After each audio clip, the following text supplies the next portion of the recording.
तो हेलो दोस्तों, मैं चंचल चौहान आज फिर से एक नई वीडियो लेके आ गया हूँ। और इस वीडियो के माध्यम से मैं ये बताना चाहूंगा कि जो भी एक मिडिल क्लास फैमिली का पर्सन है, उस इंसान को ये समझने की जरूरत है, उस लड़के को ये समझने की जरूरत है कि मेरी फैमिली के अंदर क्या क्या चीजें हैं और मुझे उस फैमिली के लिए क्या क्या करना है। जैसे 14, 15, 16 साल की एज तक हम लोग मोस्टली अपने गांव में रहते हैं, एक छोटे स्कूल में पढ़ते हैं, और जैसे ही हम 13, 14, 15 साल के होते हैं, 9, 10 क्लास में हम घर से बाहर निकलते हैं पढ़ने के लिए। और जब हम पढ़ने के लिए निकलते हैं तो हमें थोड़ी सी फ्रीडम मिल जाती है। और फ्रीडम कैसी मिलती है कि हम लोगों को रोकने टोकने वाला नहीं होता। तो फ्रीडम का हम लोग गलत मिसयूज करते हैं, और मिसयूज करके हम लोग कहीं ना कहीं अपनी ही लाइफ को बर्बाद कर लेते हैं। मैं ये चीजें क्यों बता रहा हूँ, क्योंकि मैं पिछले 10 सालों से एवरेज घर से बाहर रहा हूँ। 9th क्लास में मैं घर से बाहर निकल गया था, और मैंने इस समय को बहुत ज्यादा मिसयूज किया है। और उसका रिजल्ट ये रहा है कि आज के समय में मेरे पास कोई भी ऐसा एक सिक्योर फ्यूचर अभी तक नहीं है जिसमें मैं अपने लाइफ को सिक्योर समझूं, या मैं अपने माता पिता के लिए कुछ भी ऐसा कर पाऊं जिससे वो अपने आप को सिक्योर समझे।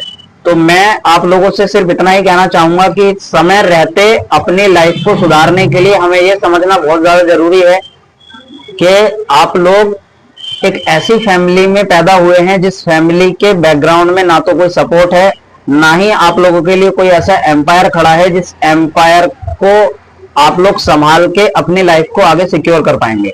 आपने अपनी लाइफ में अपने लिए खुद से ही सब कुछ करना है, खुद से ही चीजों को समझना है। तो करते रहें और हमें ऐसे ही फॉलो करते रहें। हमें जो परेशानियां आएंगी हम आप लोगों से शेयर करेंगे, और आप लोगों को जो परेशानियां हैं आप लोग कमेंट में लिखें। हम लोगों से डिस्कस करके, जो हमसे एज में बड़े हैं, ज्ञान में बड़े हैं, उन लोगों से डिस्कस करके हम लोग उनसे बातें करते हैं। और इस चीज का मुझे बहुत ज्यादा बेनिफिट मिला है। मैंने बड़े लोगों से बातें की हैं, और आज के समय में मैं अपनी लाइफ में एक छोटी सी कपड़े की दुकान चला रहा हूँ, जिसे मैंने कहीं ना कहीं अपने एज से बड़े लोगों से डिस्कस किया था, और उन्होंने मुझे कुछ आइडियाज दिए, कुछ चीजें बताई कि तुम्हें अपनी लाइफ में ये चीजें करनी चाहिए, जिससे मैंने बहुत सारी चीजों को संभाला है। और मैं आप लोगों से यही अनुरोध करूंगा कि अपने से बड़े लोगों की सलाह हमेशा मानते रहना चाहिए। ठीक है, धन्यवाद।